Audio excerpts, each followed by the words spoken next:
अस्सलाम वालेकुम, welcome to student info 5। आज इस वीडियो में BIF 101 लेक्चर नंबर 41 से 45 तक जो 5 लेक्चर्स हैं वो डिस्कस करेंगे। ये लेक्चर्स थोड़े से लॉन्ग हैं और इसमें आपको बताऊंगा कि आपने कौन कौन सी चीज़ करनी है जो मिड टर्म या फाइनल टर्म के हवाले से इम्पोर्टेंट है। तो वीडियो को एंड तक ज़रूर देखिएगा और अगर आप चैनल पर न्यू हैं तो चैनल को सब्सक्राइब कर दें और बेल आइकन को दबा दें ताकि आने वाली वीडियोज़ आपको मिलती रहें। तो जो सबसे पहला लेक्चर है 41, इसमें क्या है कि स्ट्रक्चर ऑफ DNA यानी RNA का जो स्ट्रक्चर है वो किस तरह का है। तो जो RNA है वो सिंगल स्ट्रैंड है, ये मैंने आपको पिछली वीडियो में बताया था कि DNA डबल स्टैंडर्ड है और RNA जो है वो सिंगल स्ट्रैंड है। ठीक है, ये मैसेंजर RNA जो है ये किससे फॉर्मेट होता है, DNA से फॉर्मेट होता है। ठीक है, but this single strand assume है double helical confirmation soon after its formation. जब ये फॉर्म हो जाता है, जब ये बन जाता है तो इसके डबल हेलिकल फॉर्मेशन बन जाती है। ठीक है, लेकिन बनती कहाँ पे, जब ये DNA से फॉर्म हो जाता है, जब ये बन जाता है DNA से अलहदा मैसेंजर RNA बनता है। This conformation is achieved mainly due to stacking interaction, जो इनके बेसिस की जो इंट्रैक्शन होगी, एडिनिन गवानीन, इनकी जो आपस में इंट्रैक्शन होगी उसकी वजह से ये कन्फर्मेशन अचीव होती है। ठीक है, सेल्फ कॉम्प्लीमेंट्री सीक्वेंस में occur in the RNA molecules में सेल्फ कॉम्प्लीमेंट्री सीक्वेंसेस भी होती हैं, जिसका मतलब है कि जो बेसिस होती है वो आपस में जुड़ी हुई होती हैं। ठीक है, जो इसका कम्प्लेक्स स्ट्रक्चर होता है, थ्री मालिकुलर स्ट्रक्चर बना देते हैं। ठीक है, so RNA can base pair with complementary of इधर RNA। ये जो RNA बेस पेयर होती हैं या तो वो अपने साथ RNA के साथ बना लेती हैं और या DNA के साथ जो है वो स्ट्रक्चर्स बना लेती हैं। ठीक है, सीक्वेंसेस बनाती हैं। RNA has no any regular secondary structure that serve as a reference point. RNA में कोई दूसरा ऐसा स्ट्रक्चर नहीं होता जो रेफरेंस पॉइंट के तौर पर काम आए। इसमें 3 डायमेंशनल स्ट्रक्चर होता है जो कम्प्लेक्स है और यूनिक है। ठीक है, उसके बाद breaks in the helix caused by mismatch unmatch bases. अगर दो बेसिस जो अनमैच्ड हैं और अगर मिसमैच इसलिए कि अगर वो मिस हो जाए, वो बना ना पाए, तो क्या होगा, हेलिक्स जो एक स्ट्रक्चर बन रहा है, एक लाइन बन रही, वो क्या है तो टूट जाएगी। उससे क्या होगा कि उसमें जो बल्ब्स हैं और इंटरनल लोब्स हैं ये पैदा हो जाएंगी। ठीक है, इंटरनल लोब्स पैदा हो जाएंगी। उसके बाद जो उनके हेयर पिन लोब्स भी इसी किस्म है, जिसमें क्या होता है कि जो उनके सेल्फ कम्प्लीमेंट्री सीक्वेंसेस होती हैं वो फॉर्म हो जाती हैं। ठीक है, ये जो इस शक्ल में आपको मज़ीद समझ आएगी कि हेयर पिन लोब्स ये यहाँ पर फॉर्म हो रही हैं। ठीक है, बेस पेयर रीजन है। उसके बाद जो स्मॉल बल्ब्स हैं ये ऐसे करके है। ठीक है, ये आपस में बेसेस जुड़ रही हैं ये, लेकिन ये मिसमैच या जो आपस में जुड़ ना पाई उनकी वजह से स्मॉल बल्ज पैदा होगी। उसके बाद क्या है, ये सिंगल स्ट्रैंड रीजन्स भी इसमें मौजूद हैं। ठीक है, अमाइनो एसिड इसमें आपको समझाऊंगा कि ये वो हेयर पिन लोप है। ठीक है, ये हेयर पिन लोप है। उसके बाद यहाँ पर ये बल्ज है, ये बल्ज है, क्योंकि यहाँ पर मिसमैच नहीं हुई। यहाँ पर वो कह रहा है कि ये आप कुछ देखेंगे, कुछ सिंगल स्टैंडर्ड मालिक्यूल्स हैं, यहाँ पर ये सिंगल स्टैंड है। ये आपके यहाँ पर आप देखें तो ये भी डबल स्टैंड है, ये भी और ये भी, और यहाँ पर भी कुछ डबल स्टैंडर्ड मालिक्यूल्स हैं। तो ये अमाइनो एसिड हमेशा CCA पर अटैच होती है, जो थर्ड प्राइम है, ये आपने याद रखना है। ठीक है, इसमें जो लेक्चर नंबर 41 है इसमें 2-3 चीज़ें इंपॉर्टेंट हैं। एक सबसे पहले कि हेयर पिन और इंटरनल बल्ज लोब कहाँ कहाँ बनती हैं। ठीक है, उसके बाद कि ये जो सिंगल डबल हेलिकल कन्फर्मेशन है वो कब बनाता है। ठीक है, एज MCQs और शॉर्ट क्वेश्चन के तौर पर आ सकता है। बाकी आपने ज़्यादा नहीं करना। जो 42 लेक्चर वो क्या है, मैसेंजर RNA है। ठीक है, मैसेंजर RNA क्या है, DNA से इंफॉर्मेशन साइटोप्लाज्म में ले जाता है। तो ये क्या है, प्रोटीन कोडिंग रीजन है। Is compose of continuous non overlapping string of codons called an open reading frame. यानी इसमें ओपन रीडिंग फ्रेम की तरह के जो वो मैसेंजर नॉन स्ट्रिंग कोडोन्स होते हैं वो होते हैं जिनको हम क्या कहते हैं, ORF यानी ओपन रीडिंग फ्रेम। ORF इनको क्यों कहते हैं वो नीचे डिस्कस करेंगे कि ORF जो है वो एक सिंगल प्रोटीन के लिए होता है और स्टार्ट एंड जो होता है इसकी इंटरनल साइट्स होती हैं मैसेंजर RNA के साथ। ठीक है, this is the ends of ORF और distinct from the ends of the messenger RNA। ये मैसेंजर RF के अंदर मौजूद होता है और इसकी जो एंड्स होती हैं वो मैसेंजर RNA के एंड्स की तरह नहीं होती, मुख्तलिफ होती हैं। ठीक है, ट्रांसलेशन स्टार्ट करती 5 एंड से और प्रोसीड करती किसकी तरफ, थर्ड प्राइम की तरफ। तो फर्स्ट और लास्ट कोडोन जो होते हैं ओवर ऑफ के, वो उनको स्टार्ट और स्टॉप कोडोन कहते हैं। जो यानी जो फर्स्ट है वो स्टार्ट होगा और जो लास्ट है वो स्टॉप होगा, ठीक है। बैक्टीरिया, यहाँ से आपने इसे अच्छे तरीके से याद करना है कि बैक्टीरिया में कौन कौन से होते हैं, ठीक है। बैक्टीरिया में जो कोडोन स्टार्ट करता है 5 यानी 5 प्राइम से AUG थर्ड प्राइम की तरफ, और जो दूसरा भी स्टार्ट होता है, ये तीन इन्होंने दिए हैं कोडोन जो स्टार्टिंग पॉइंट होते हैं। और इसका जो यूकैरियोटिक सेल्स में होता है वो कौन से हैं, 5 to AUG third prime as a start codon के तौर पर काम करता है, ठीक है। ये बैक्टीरिया और यूकैरियोटिक्स में ये MCQs के तौर पर आ सकता है कि यूकैरियोटिक सेल्स में जो स्टार्ट कोडोन है वो क्या है, ठीक है। आपने ये सीक्वेंस लिख देनी है, ठीक है। उसके बाद स्टार्ट कोडोन जो होता है उसके दो फंक्शन होते हैं। आप ये शॉर्ट क्वेश्चन के तौर पर आ सकता है कि जो कोडोन है स्टार्ट कोडोन उसके जो फंक्शंस है वो लिख दें। तो फर्स्ट इसका जो क्या है कि ये स्पेसिफाइज करता है अमीनो एसिड्स को incorporate into the growing polypeptide chain. जो पॉलीपेप्टाइड चेन ग्रो हो रही है वहाँ पर ये अमीनो एसिड्स को रिकॉग्नाइज करेगा, पहचानेगा कि ये अमीनो एसिड्स हैं, ठीक है। उसके बाद उनको पहचान के उनको रीड करेगा और सब्सिक्वेंट कोडोन्स जो वो बन जाएंगे इससे, ठीक है। ये दो फंक्शन है स्टार्ट कोडोन के, ठीक है। Because each codon is immediately, आपने ये सिर्फ 2 point as a short question के तौर पर याद करने हैं और ये जो है MCQs के तौर पर याद करने हैं। यहाँ पर इस में आपको बताएंगे कि ये जो तीन स्टार्ट, यहाँ पर ये स्टार्ट कोडोन है, ठीक है, ये स्टॉप कोडोन है।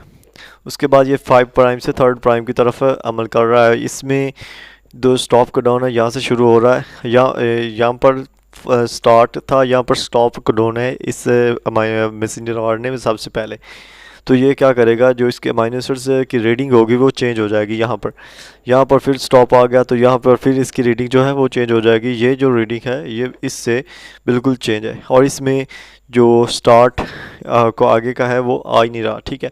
उसके बाद ये जो थर्ड मैसेंजर आरएनए है इसमें भी ऐसे है कि इसकी भी आप देख सकते हैं, इसमें ना स्टॉप है ना स्टार्ट है, कोई भी इसमें जो है कोडोन नहीं है। तो ये क्या करेगा, लगातार अमीनो एसिड्स की जो तैयारी है वो बनाता जाएगा। ये तीन जो है, ये तीन पॉसिबल जो है वो क्या है, फ्रेम्स हैं, इक्वलाइटरी लीडर सीक्वेंसेस, ठीक है। ये आपने तीन, इसमें सिर्फ समझने की बात है और इसमें कोई याद नहीं करना आपने। उसके बाद जो ट्रांसलेशन स्टार्ट्स होती है, रीडिंग फ्रेम डिटरमाइन करती है। जब यहाँ से ट्रांसलेशन स्टार्ट हुई तो ये क्या करेगा, ये रीडिंग फ्रेम है इसको डिटरमाइन करेगा और जो सीक्वेंसेस है वो बनाता जाएगा। जो first codon start codon determines the location of all codons, ठीक है। यही दूसरों के जो कोडोन्स है वो डिटरमाइन करेगा, सो स्टार्ट कोडोन होता है। तो जो स्टॉप कोडोन्स होते हैं उनमें कौन कौन से हैं आपने ये याद रखने हैं। MCQs के और शॉर्ट क्वेश्चन के तौर पर आ सकता है कि स्टार्ट कोडोन स्टॉप कोडोन्स जो है वो लिखें। तो ये तीनों MCQs के तौर पर और शॉर्ट क्वेश्चन के तौर पर आ सकते हैं, ठीक है। इन्हें लाजमी याद रखिएगा। उसके बाद जो है कि हम ओरिजिन जो है ओपन रीडिंग फ्रेम का वो किस तरह अंडरस्टैंड कर सकते हैं। इससे it is a conscious stretch of codons read in a particular frame. जो फर्स्ट कोडोन होता है वो क्या करता है, वो रीड करने के लिए जो अमीनो एसिड्स होता है उसको शुरू कर देता है और इसे open to translation because it lacks a stop codon.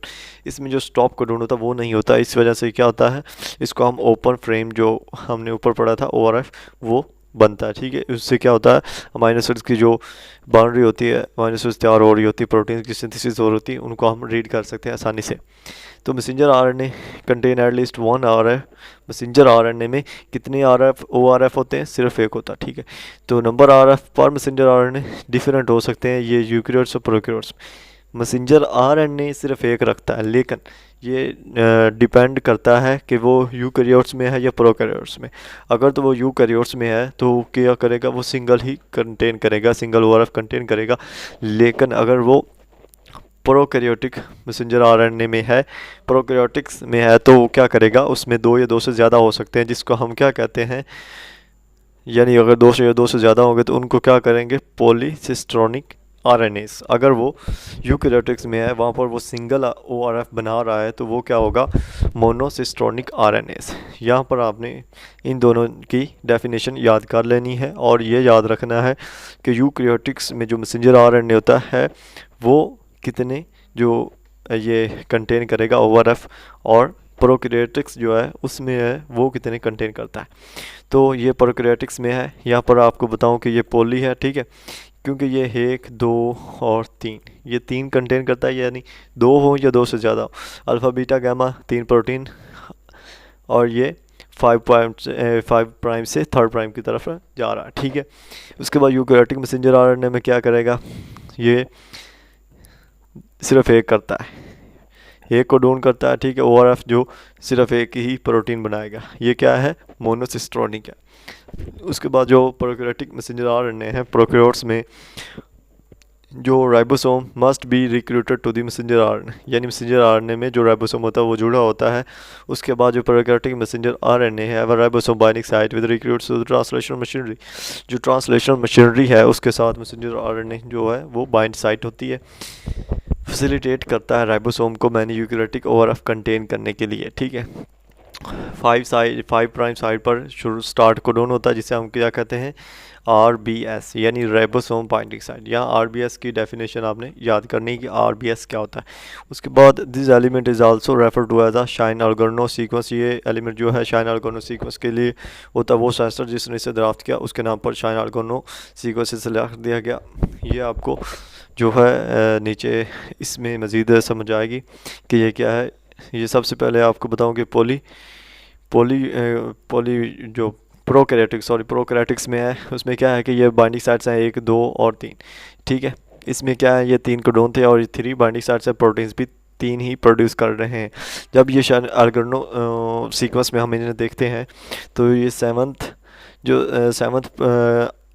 जो कोडोन था वहाँ से ये अलग हो गया, और ये 16S RNA जो राइबोसोमल RNA वो यहाँ पर अटैच हो जाएंगे, और ये स्टार्ट कोडोन इसमें पहले से मौजूद है, ठीक है। इससे क्या होगा, अमीनो एसिड्स की जो प्रोटीन्स की तैयारी है वो स्टार्ट हो जाएगी। तो इसमें जो आपने याद करना है वो ये कि जो कोर है इस रीजन की 16S RNA की, वो उसकी सीक्वेंस क्या है, उसकी सीक्वेंस है CCU, ठीक है।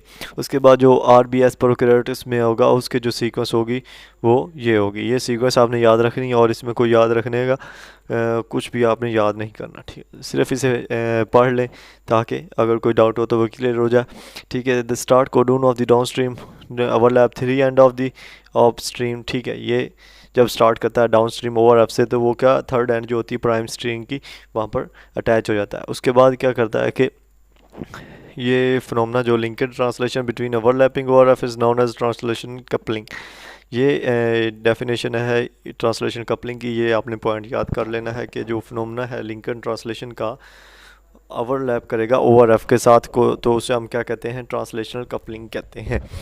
इसके बाद इसमें और कोई चीज़ आपने याद नहीं करनी।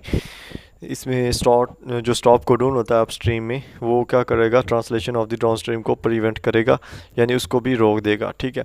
यानी अगर स्टॉप कोडोन अपस्ट्रीम ओआरएफ में है तो वो नीचे वाली जो अपस्ट्रीम डाउनस्ट्रीम ओआरएफ बन रही है तो उसको भी रोक देगा। ये एक पॉइंट याद कर लें, ठीक है, और इसमें कोई चीज़ ना याद करें। इसके बाद यूकैरियोटिक मैसेंजर आरएनए जो है इसमें क्या, unlike the prokaryotic counter parts eukaryotic messenger RNA recruit ribosome using a specific chemical modification. 5 cap कहते हैं जिसे केमिकल मॉडिफिकेशन है। ये मैसेंजर आरएनए रिक्रूट करता है राइबोसोम को। उसके बाद ये extreme 5 end of the messenger RNA पर अटैच होता है। ये जो 5 कैप जिसे कहते हैं ये क्या है, मेथाइलेटेड गवानीन न्यूक्लियोटाइड है जो ज्वाइन करती 5 end of the messenger RNA and unusual 5 to 5 linkage बना देती है, ठीक है। उसके बाद एक MCQs है इसमें कि ये जब न्यूक्लियोटाइड कैप कनेक्ट करती है 5 एंड पर मैसेंजर आरएनए के साथ तो ये कितने फॉस्फेट ग्रुप बनाती है, तो ये 3 फॉस्फेट ग्रुप बनाती है, ठीक है। ये MCQs के तौर पर याद रखें, और यहाँ पर ये 5 कैप की डेफिनेशन है, ठीक है, इसे याद रखें। उसके बाद नीचे वाला जो पॉइंट है इसमें है कि स्कैनिंग क्या होती है। स्कैनिंग जो है एक इम्पोर्टेंट शॉर्ट क्वेश्चन है कि रिजल्टिंग कैप जो होती है वो राइबोसोम को मैसेंजर आरएनए पर रिक्रूट करती है, यानी उसमें बांध लेती है। तो ये राइबोसोम जो मूव करता है 3 से 5 प्राइम से 3rd प्राइम की डायरेक्शन में, तो ये काउंटर करेगा क्या, जो स्टार्ट कोडोन है AUG। इस प्रोसेस को क्या कहते हैं, स्कैनिंग कहते हैं। ये जो 2 फीचर्स होते हैं यूकैरियोटिक मैसेंजर आरएनए के ट्रांसलेशन में, एक फीचर क्या है, वो messenger RNA of a purine these bases upstream of the start codon. Purine as a start codon के तौर पर काम करता है ये गवानीन इमीडिएटली डाउन स्ट्रीम, यानी जब डाउन स्ट्रीम में गवानीन इमीडिएटली होती है तो ये स्टार्ट कोडून के तौर पर काम करता है। तो इसका जो ये स्टार्ट कोडून है वो सीक्वेंस है ये वाली, ठीक है, ये याद रख लें। उसके बाद ये सीक्वेंस है, क्योंकि मार्लिन कोज़क ने दी थी तो उसके नाम से कोज़क सीक्वेंस है। ये इम्पोर्टेंट क्वेश्चन है, क्वेश्चन आ सकता है कि कोज़क सीक्वेंस क्या थी वो बताएं, तो आपने ये वाली सीक्वेंस वहाँ पर लिख देनी, ठीक है। मैनी यूकैरियोटिक मैसेंजर ने lack this bases but their presence of translation, बहुत सारे जो यूकैरियोटिक मैसेंजर आरएनए होते हैं उनमें बेसिस जो होती है वो नहीं होती, लेकिन वो उनमें एफिशिएंसी होती है ट्रांसलेशन की, ठीक है। तो इस का जो एक फ़ीचर हमने यहाँ पर पढ़ा, दूसरा फ़ीचर इसका ये है क्या, ये that the contributes efficient translation is the presence of a polymerase A की वजह से ये जो ट्रांसलेशन हो रही है उसको मज़ीद यानी एफिशिएंसी देता है, जिसकी वजह से थर्ड एंड कर जो एक एक्सट्रीम एंड होती है मैसेंजर आरएनए पर, वहाँ पर एक पॉलीमरेज जो एंजाइम होता है वो बाइंड कर जाता है, ठीक है। ये दो इसके फीचर्स हैं यूकैरियोटिक मैसेंजर आरएनए के, ये याद कर लें, और कोज़क सीक्वेंस जो है ये वाली ये याद कर लें, और बाकी जो है इसमें आपने कुछ नहीं याद करना, ठीक है। उसके बाद जो ट्रांसफ़र आरएनए 45 लेक्चर है, इसमें है कि this art of protein synthesis is the translation, यानी अगर प्रोटीन आपने बनानी है तो इसका जो हार्ट होगा वो क्या होगा, ट्रांसलेशन होगी, जिससे प्रोटीन सिंथेसिस होगी। तो इस सीक्वेंसिंग के लिए जो in the form of codons into amino acid यानी अमीनो एसिड की शक्ल में कोडोन्स होते हैं जो प्रोटीन के सिंथेसिस के लिए ज़रूरी होते हैं।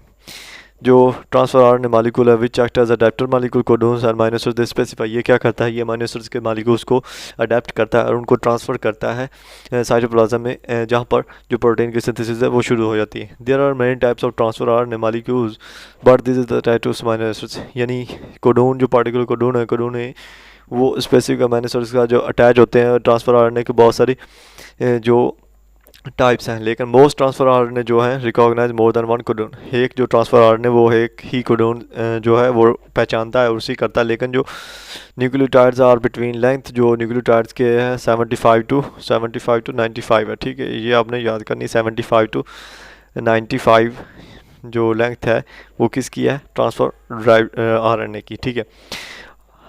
इसमें आगे पढ़ेंगे कि जो ये पॉइंट है कि आल जो ट्रांसफर एंड है उसकी जो एंड है वो 3 होती है, सीक्वेंस विद 5, यानी CCA उसकी एंड होती है, ट्रांसफर आरएनए की एंड कहाँ पर होती है, 5 प्राइम पहले आएगा, CCA 3rd प्राइम।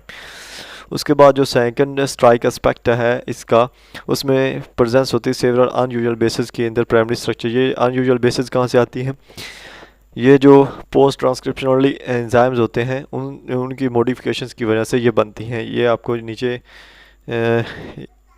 इसमें आपको समझाऊंगा कि ये जो गैर ज़रूरी बन रही हैं वहाँ पर वो क्यों बनती हैं, कि यूरिडीन जो होती है इसमें जो राइबोसोम होता है पहले यहाँ पर होता था, लेकिन जब ये अटैच हो जाता है 5 कार्बन एटम के साथ तो इस जाइडो यूरिडीन कहते हैं, ठीक है। और इसके बाद अगर यूरिडीन राइबोज है, यहाँ पर जो ऑक्सीजन का डबल बॉन्ड यहाँ था, लेकिन यहाँ पर जो डबल बॉन्ड होगा ये वाला यहाँ पर, तो ये क्या होगा, ये टूट जाएगा, जिसकी वजह से हाइड्रोजन का जो बॉन्ड है वो निकल गया, जिसकी वजह से ये डिहाइड्रो यूरिडीन बन जाता है। तो आपको ये समझ आ गई होगी कि जाइडो यूरिडीन और जो दूसरा है डिहाइड्रो यूरिडीन वो कैसे बनता है, ठीक है। ये दो इंपॉर्टेंट है, इसमें पोजीशन 5-6 की होती है, यानी वो जो जाइडो यूरिडीन में है वो जो राइबोस की पोजीशन थी नाइट्रोजन राइबोस की वो पहले 5 कार्बन एटम पर होती है यूरिडीन में, लेकिन जब वो जाइडो यूरिडीन बनता है तो उसकी जो पोजीशन है वो 5 कार्बन एटम पर चली जाती है, जैसे कि आपको इस पिक्चर में दिखाया कि यहाँ पर यूरिडीन थी, लेकिन वो यहाँ पर पहले यहाँ पर होता था, लेकिन जब 5 कार्बन पर गया तो ज़ाइडो यूरिडीन बनेगी। इसी तरह यूरिडीन में जो बॉन्ड था डबल बॉन्ड वो टूट गया, जिसकी वजह से ये डिहाइड्रो यूरिडीन बन गई, ठीक है। उसके बाद इसमें और कोई चीज़ इंपॉर्टेंट नहीं है, आपने बस इसकी एक एग्जांपल कर देनी है कि हैपोएक्सेंथीन जो प्ले करता है important role process of codon recognition by certain transfer RNA में कोडोन को पहचानने के लिए जो इम्पोर्टेंट इंस्ट्रक्शन करता है हैपोएक्सेंथीन, ये याद करना, ठीक है। उसके अगर यहाँ तक वीडियो अच्छी लगी तो लाइक करें, शेयर करें और चैनल को सब्सक्राइब कर दें ताकि आने वाली वीडियोज़ आपको मिलती रहे। अल्लाह हाफ़िज़।